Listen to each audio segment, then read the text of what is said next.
고마우신 아버지 하나님, 죄와 허물로 죽었던 우리들을 십자가의 보혈로 살리시고 그 크신 은혜와 사랑으로 자녀 삼아주신 은혜와 사랑을 고맙고 감사합니다. 하루하루 삶 주님 힘주시는 힘으로, 주님 주신 자원으로, 주님 주신 은혜로 살게 하시오니 주의 손안에 붙들려 주와 동행하는 하루의 삶이 되게 하시고, 주님과 동행하는 동행의 길이 복된 동행임을 늘 깨닫고 걸어가는 이 길에 주여 복과 은혜를 부어주시기를 원합니다. 영혼을 새롭게 하옵소서. 사모하는 영혼을 만족해 하옵소서. 육신의 건강을 주옵소서. 생명과 재산을 지키시옵소서. 시험에 들거나 악에 물들지 않도록 지켜 주옵소서. 주의 뜻이 하늘에서 이루어진 것처럼 아버지여 우리를 통하여, 나를 통하여 이 땅에서도 삶 속에서도 이루어지게 하옵소서. 감사드리며 예수님 이름으로 기도합니다. 아멘. 아멘. 에스라 9장 1절에서 5절 말씀입니다. 에스라 9장 1절에서 5절 722페이지. 우리 같이 읽겠습니다. 이 일 후에 방백들이 내게 나와 이르되 이스라엘 백성과 제사장들과 레위 사람들이 이 땅 백성들에게서 떠나지 아니하고 가나안 사람들과 헷 사람들과 브리스 사람들과 여부스 사람들과 암몬 사람들과 모압 사람들과 애굽 사람들과 아모리 사람들의 가증한 일을 행하여 그들의 딸을 맞이하여 아내와 며느리로 삼아 거룩한 자손이 그 지방 사람들과 서로 섞이게 하는데 방백들과 고관들이 이 죄에 더욱 으뜸이 되었다 하는지라. 내가 이 일을 듣고 속옷과 겉옷을 찢고 머리털과 수염을 뜯으며 기가 막혀 앉으니 이에 이스라엘의 하나님의 말씀으로 말미암아 떠는 자가 사로잡혔던 이 사람들의 죄 때문에 다 내게로 모여오더라. 내가 저녁 제사 드릴 때까지 기가 막혀 앉았더니 저녁 제사를 드릴 때에 내가 근심 중에 일어나서 속옷과 겉옷을 찢은 채 무릎을 꿇고 나의 하나님 여호와를 향하여 손을 들고 계속해서요 말하기를, 나의 하나님이여, 내가 부끄럽고 낯이 뜨거워서 감히 나의 하나님을 향하여 얼굴을 들지 못하오니 이는 우리 죄악이 많아 정수리에 넘치고 우리 허물이 커서 하늘에 미치 님이니이다.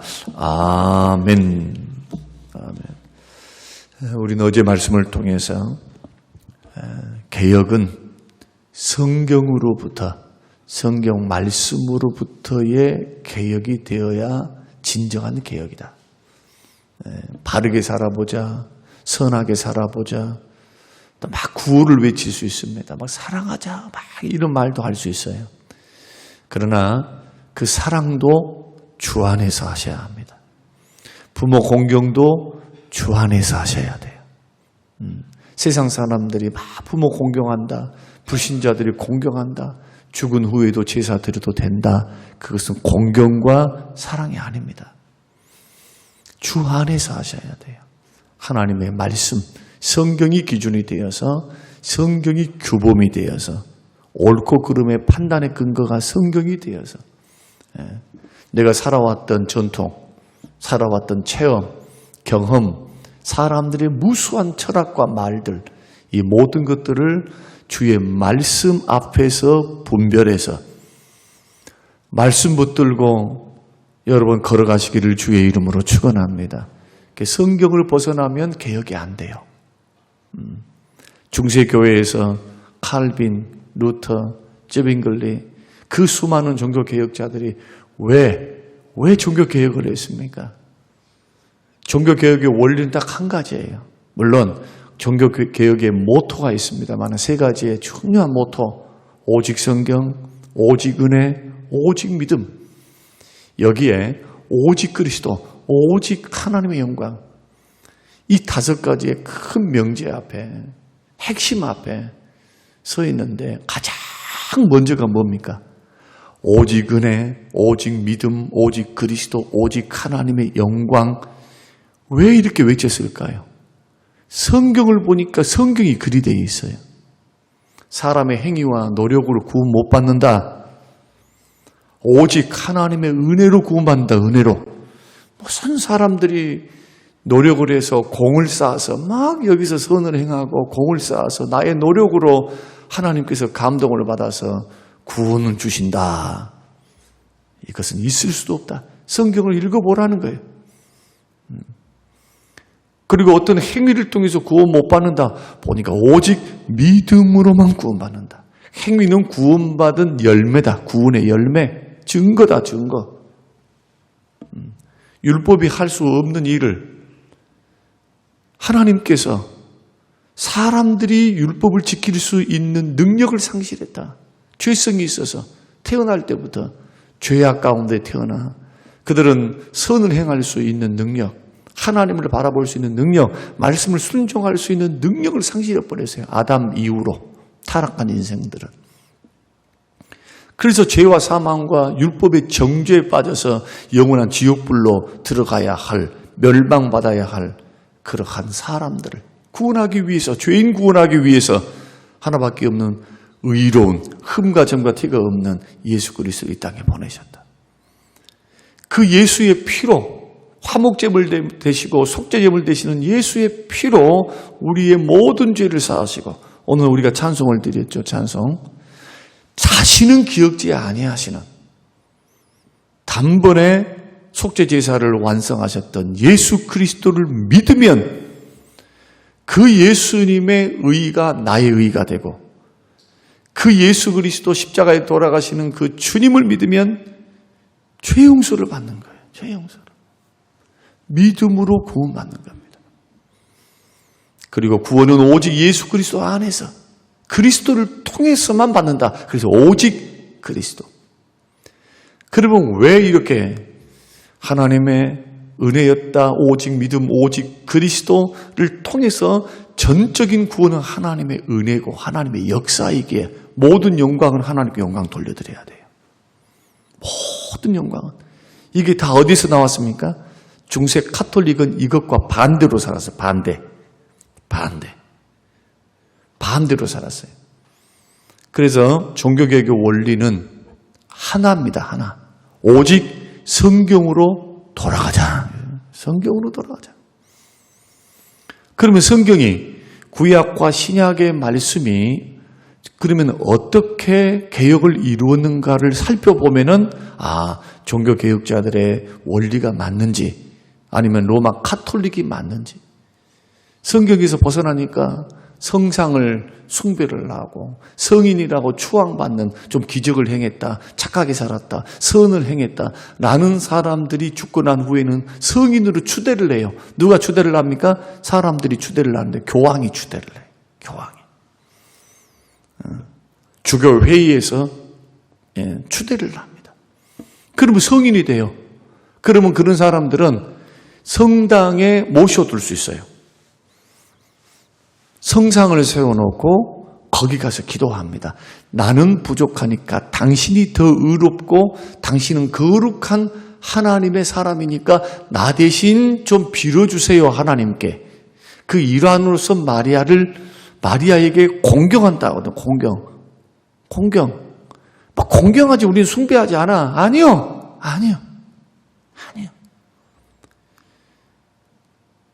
10계명 중에서 1계명과 2계명만 한번 쳐다보세요. 한번. 1계명과 2계명만 한번 쳐다보라고요. 그리고 주님이 말씀하셨던 모든 율법, 성경에 있는 39권의 말씀, 그리고 성경에 있는 613개의 율법의 말씀들은 다 2가지로 되어 있다. 2가지. 첫째는 하나님 사랑이요, 두 번째는 이웃 사랑이라는 거예요.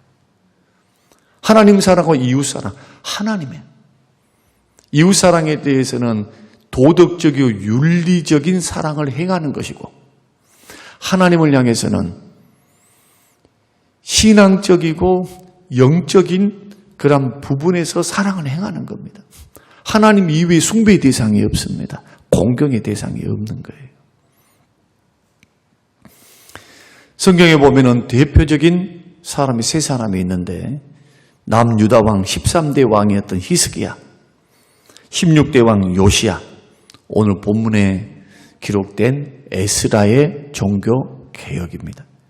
그 중에 두 사람을 한번 살펴보려고 하는데 첫 번째가 요시야입니다. 요시야는 8세의 왕으로 등극합니다. 그가 성년이 되어서 성전 수리 공사를 지시를 합니다. 그런데 성전 수리 공사를 맡았던 사람들이 공사를 하다가 그 성전에서 두루마리 성경을 발견을 해요. 그 두루마리 성경을 발견하고 요시야가 그 말씀을 읽습니다. 읽게 합니다. 그런데 놀랍게도 그 말씀은 오늘날 우리가 읽었던 똑같은 성경인데 우상 숭배에 대한 이야기예요. 우상 숭배. 우상 멀리하라. 우상 버리라. 그리고 축복과 저주의 말씀들이 그곳에 가득히 적혀 있는 겁니다. 그래서 그가 발견한 성경, 그 성경을 읽고 그 성경 말씀을 중심으로 대대적인 종교개혁을 단행합니다. 이게 열왕기하 23장 5절입니다. 요시야 왕에 대한 평가가 23장 5절에 이렇게 성경이 기록하고 있는데 요시야처럼 여호와께로 돌아가 마음을 다 기울이고 생명을 다 바쳐 힘을 다 쏟아 모세의 법을 온전히 지키는 왕은 이전에도 없었고 이후에도 뒤로도 나타나지 아니했다. 그런데 이 요시야 왕이 종교개혁을 단행할 수 있었던 그 이유는 그의 뒤에서 적극적으로 지지했던 두 명의 선지자가 있었습니다. 첫째는 스바냐 선지자요. 두 번째는 예레미야 선지자입니다. 그렇게 해서 종교개혁을 단행해요. 그의 인생은 비록 전쟁에서 전사를 합니다. 젊은 나이에. 그러나 하나님의 평가는 나이가 80 살았는가, 100살 살았는가, 30 살았는가, 40 살았는가, 그 하나님 앞에서 그건 아무것도 아니에요, 그거. 사람이 볼 때에 오래 살았으니까 그게 장수다, 복이다고 여기는 거지. 천년이 하루 같고 하루가 천년 같은 하나님의 입장에서는 그것은 아무 상관이 없어요. 100년 살았는데 죄 짓고 살았어. 자기 뜻대로 살았어. 자기 마음대로 살았어. 주님과는 동행 없고 주님께 묻지도 않고 자기 인생 자기 것으로 생각하고 자기 인생을 경영했으면 그것도 헛된 인생입니다. 100년 살았다 할지라도 주님 앞에 계산되어지는 인생이 될 수가 없어요. 에녹이 하나님 앞에 살 때 그 당시에 900살 이상 살았던 사람들 삶 속에서 에녹이 살았습니다. 보통 600살, 보통 800살, 보통 900살이었어요. 그런데 에녹의 인생은 360년입니다. 360년. 그러면 적어도 한 3분의 1, 지금으로 말하면 한 80 산다고 말을 하면은 한 25이나 30대 때 죽었다는 거예요, 이게. 그냥 죽은 것은 아니죠. 하나님께서 데리고 갔으니까. 죽음을 보지 않고 하나님 확 해서 승천하게 하셨으니까. 에녹은 300년 동안 하나님과 동행했어요. 그리고 에녹은 살고 있을 때 하나님께서 평가하실 때 나는 너를 기뻐한다. 정말 너는 나의 기쁨이구나. 죄 짓고 사는데 80이 무슨 의미가 있습니까? 안경을 끼려면 성경적인 안경을 끼라. 하나님의 말씀, 하나님의 마음이 어떠한가 말이에요. 하나님의 마음이, 하나님이 뭘 기뻐하시고 하나님 뭘 원하시고 하나님 뭘 좋아하시는가. 이런 것에 대한 민감함이 하루하루의 삶 속에 있어야지. 여러분 생각해, 대통령이 되면 뭐예요? 하나님 경영할 줄도 모르고 하나님 섬길 줄도 모르고 하나님 두려워할 줄도 모르고 하나님 앞에 머물러 설 줄도 모르는데 우리는 외적으로 잘 되면 다 잘 됐다 생각합니다. 외적으로 성공하면 다 성공했다 생각합니다. 오늘 본문에 나온 에스라의 개혁을 보십시오. 여러분이 아시다시피 에스라의 개혁은 참 기가 막힌 개혁입니다. 왜냐하면 이스라엘 백성들이 바벨론 포로로 잡혀갔었거든요. 포로로 잡혀간 이유가 뭡니까? 우상 숭배한 겁니다. 주위에 있는 가나안의 족속들을 따라서 우상 숭배해버린 거, 우상 숭배. 그리고 가나안 족속의 풍습과 문화, 지금으로 하면 세상과 세상의 문화, 죄악된 문화. 하나님 말씀은 던져버리고 전통입니다. 우리 고유의 전통인데요. 문화인데요. 근데 죄된 문화, 우상의 문화라 이게. 그래서 이런 문화 속에 이스라엘 백성들이 빠져서 결국에는 우상 숭배와 말씀에 대한 불순종 때문에 끝까지 말씀에 대해서, 하나님 말씀에 대해서 무시하고 거부를 내서 망했던 민족이 북이스라엘과 남유다거든요. 70년 동안 포로로 잡혀가 있었습니다. 70년이 딱 되자 예레미야 예언대로 하나님께서 돌아오게 합니다. 예루살렘으로. 스룹바벨이 1차 귀환을 하게 됩니다. 돌아와서 제일 먼저 뭐 했습니까? 성전 건축에서 성전 건축. 초라하지만 성전 건축. 70년 동안 그들이 왜 고난을 당했고 왜 그렇게 하나님 앞에 징계를 받았는가? 말씀 떠났기 때문이다. 말씀 떠났기 때문이다. 그래서 말씀을 가지고 살자. 말씀을 가지고 말씀대로 살자. 율법대로 살자. 그래서 성전을 지었습니다. 근데 세월이 지나갔어요. 스룹바벨도 죽었습니다. 먼저 있었던 조상들이 죽었어요. 세월이 쫙 지나가니까 외적인 성벽 공사에는 그렇게 열정을 품었던 이스라엘 백성들이 영적 변화에는 신경을 쓰지 않는 거예요. 이제 돌아와서 등 따스고 배부르거든. 이제는 포로 생활을 할 때에 그 자유가 없던 생활에서 자유가 있는 삶을 살게 되거든요. 그러니까 과거를 잊어버리는 거예요. 왜 우리 조상들이, 왜 우리들이 이렇게 징계를 받았는가? 하나님의 백성인데도. 거기에 대한 생각을 까맣게 잊어버립니다. 그리고 혼합되어서 섞여 살아요. 여러분 기억하셔야 돼요. 예수 믿는 믿음의 사람들이요. 구별되게 거룩하게 세상 속에서 살지 않고 자꾸 세상 사람들과 섞여 살면서 세상의 문화, 죄된 문화, 세상 풍습, 말씀의 기준이 되지 않고 그것에 쫓아 발맞추어 살게 되면 남아있는 것은 징계밖에 없어요. 하나님의 백성들을 사랑하시기 때문에 징계하십니다. 징계. 이거 복된 길이 될 수가 없어요. 절대로. 그래서 하나님의 말씀을 떠나서 봉사하고 하나님의 말씀을 떠나서 우리가 삶을 살고 하나님의 말씀을 떠나서 가정생활을 하고 하나님의 말씀을 떠나서 사업을 하는 모든 것이 외적으로는 좀 잘 된 것 같다 할지라도 그것을 인정하지 아니하실 분이 계시다는 걸 아셔야 돼요. 이제. 어제도 불림 예배를 드리면 총회장님께서 그런 설교를 하셨습니다. 11,000개가 넘는 이 대교단의 교단을 바라보고 그 수많은 교회의 분쟁과 아픔의 모습들을 보면서 총회장님께서 목 놓아 외쳤던 것은 뭐냐? 하나님이 그리스도가 머리가 되시고 주님이 교회를 다스린다면 주님이 말씀하시면 그 말씀을 따라서 아멘하고 순종하며 걸어가는 주님이 머리가 되시고 주인 되는 교회의 모습을 보여야 될 텐데 사람이 주인이 되고 사람의 뜻이 목적이 되어서 다수가 원하는 방향, 그건 좋은 방향이죠. 그러나 말씀은 아닌데 자기 편이 아니니까 자기 뜻에 안 맞으니까 쑥닥거려가지고 교회를 상처를 주고 비방하고 싸우고 다투고 하는 일들, 분쟁을 일삼는 일들이 얼마나 일어나고 있는가. 목사님들이요, 주님이 교회의 머리 되십니다. 주의 뜻대로 말씀대로 목회하십시오. 주의 말씀대로 사랑하라 했으면 뭐 다른 소리 하면 안 돼. 다른 소리. 사랑해야 돼요. 사랑하지 못한 것 때문에 가슴 치고 아파하고 이것을 놓고 엎드려 기도하고 용납하라. 서로 용납하라 했으니까 용납해야 돼요. 다른 말 하면 안 돼. 이단이 아니고 이단은 다 이단들에 대해서는 상종하지 말아야죠. 성경이 그렇게 가르치고 있으니까 물들지 말아야죠.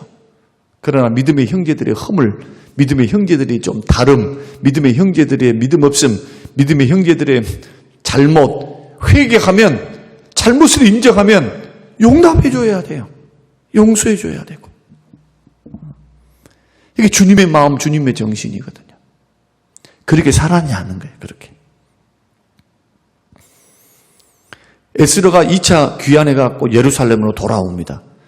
큰 기대를 갖고 돌아왔어요. 왜냐하면 예루살렘에 성전이 지어졌거든요.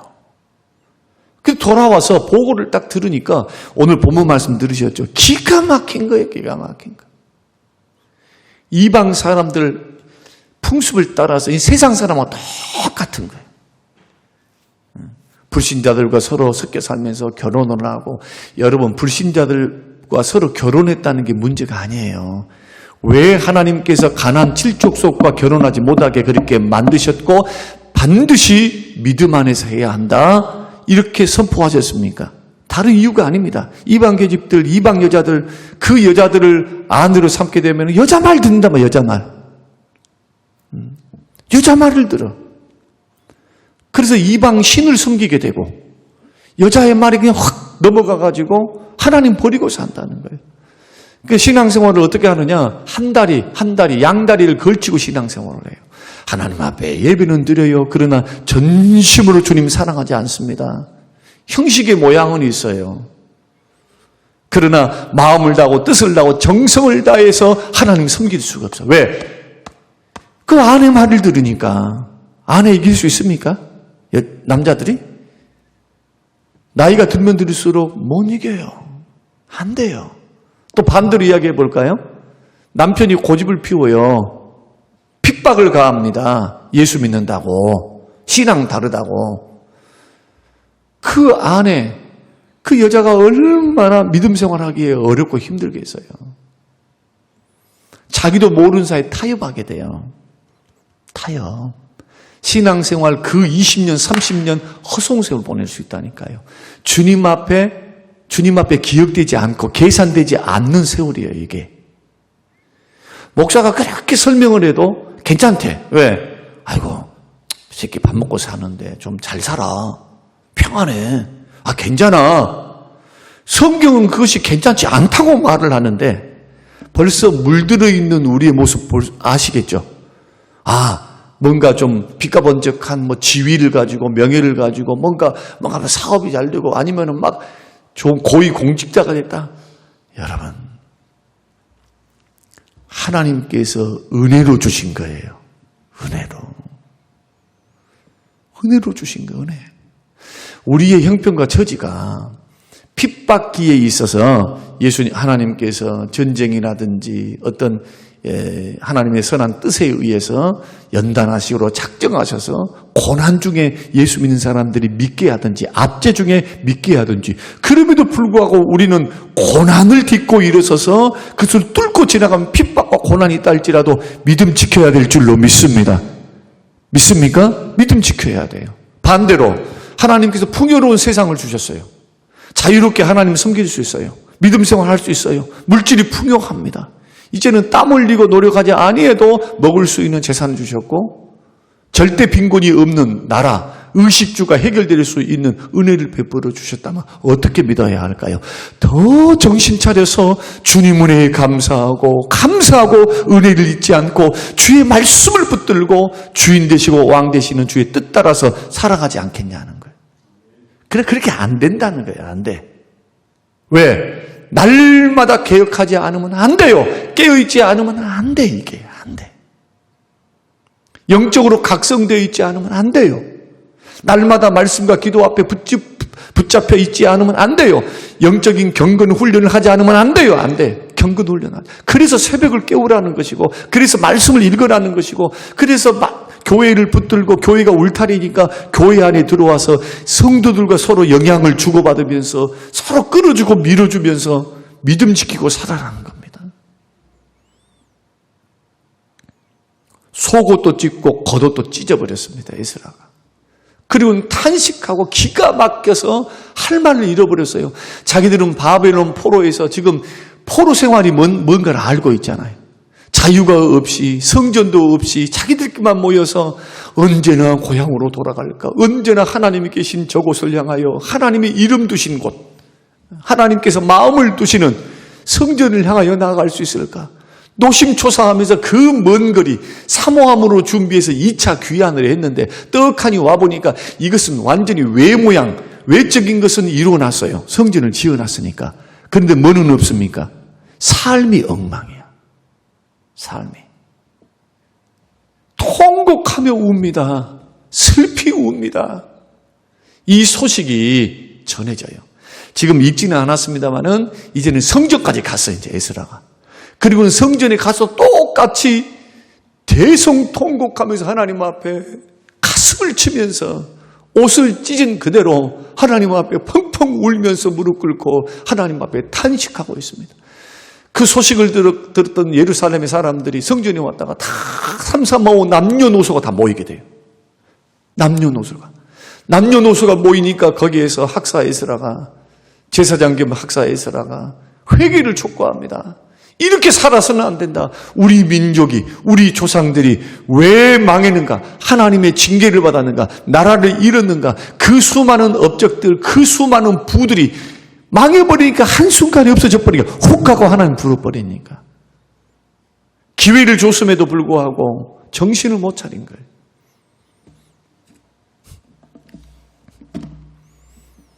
개혁이 일어납니다. 그의 외침에 개혁이 일어나요. 수문학 광장에서 하나님 말씀을 펴고 강단에서 서서 하나님 말씀을 읽는데 백성들이 하루 종일 3일 동안 하나님 말씀 들으면서 펑펑 눈물을 흘리는 거예요. 펑펑. 그 말씀이 찔림이 되고 그 말씀이 깨달음이 되고 그 말씀대로 살지 못한 자기들의 죄를 회개하기 시작합니다. 그리고는 삶을 고쳐요. 개혁이 일어납니다. 집에 돌아가서 정리를 다 해요. 정리를. 짧은 시간 저와 여러분들이 오늘 핵심 주제가 뭐냐? 개혁을 하려면 나로부터 해야 된다.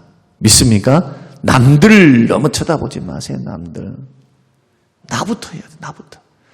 나도 모르는 사이에 내가 나의 삶의 주인이 되어 있는지, 교회에 내가 주인이 되어 있는지, 정말 주님이 주인 맞는지. 목사는요, 잘못하다가는 자기가 주인 노릇합니다. 정말 주님 보실 때는 웃기는 일이죠. 그래서 깨어서 말씀과 기도 앞에, 성령 앞에 서 있어야 돼요. 말씀이 깨닫게 하시고 성령이 깨닫게 하시면 언제나 회개의 자리에 하나님 말씀이 이랬지 하고 다시 궤도로, 정상 궤도로 돌아와야 돼. 이게 회개입니다. 오늘 저와 여러분들이 마음속에 오늘 말씀을 들었는데 깨달음을 주었으면 언제 고쳐야 될까요? 오늘 고쳐야죠. 날마다 고치셔야 돼요. 항상 하셔야 돼요. 날마다 항상 자꾸 변화를 향해서, 구별됨을 향하여 하나님 말씀 앞에서 늘 새롭게 서는 것. 어제까지 꿍 하고 누구를 미워하고 있었다면 오늘 용서를 흘러보내기 위해서 기도해야죠. 못난 마음, 못된 마음, 잘못된 마음, 주님으로부터 그렇게 용서를 날마다 받고 살고 다시는 기억지 아니하시는 하나님의 은혜를 받고 살면서 세상에 그것 하나 용서 못하고 그것 하나 마음에서 용서를 흘러보내지 못하고 사는 이 옹졸한 나의 죄성과 이 마음, 부족한 마음을 주 앞에 회개하면서 말씀 앞에 서면 회개가 일어나지 않을까요? 성령께서 그렇게 도전하시면 회개가 일어나지 않을까요? 귀를 닫아버린 거예요. 이 말씀은 네 들으라 하는 말씀이야. 만약에 그렇게 들은다면 변화가 일어나질 않아요. 이 말씀은 나를 살리시고 변화시키시고 새롭게 하시는, 복되게 하시고 생명 있게 하시는, 나에게 주시는 하나님의 생명의 말씀인 줄로 믿습니다. 개혁은 나로부터. 언제요? 항상 날마다 깨달으면 개혁하리라. 이런 도전이 저와 여러분이 도전이 되어서 걸어가시는 오늘 하루의 삶이 되시기를 주님의 이름으로 축원합니다. 고마우신 아버지 하나님, 감사합니다. 고맙습니다. 내 영혼이 잘 되지 않으면서 복받기는 그렇게 원하고 있는 우리들의 모습. 주님, 주께서 말씀하신 그 말씀의 원리를 따라 내가 주를 사랑하기에, 구원을 주셨기에 주의 말씀을 생명으로 여기고 기쁘신 뜻을 향하여 주님과 동행하며 주님의 왕 되심과 주님 되심을 인정하며 걸어가는 순종의 길이 되기를 원합니다. 그 후에 복을 구하게 하여 주시옵소서. 순서가 바뀌지 않게 하여 주시옵소서.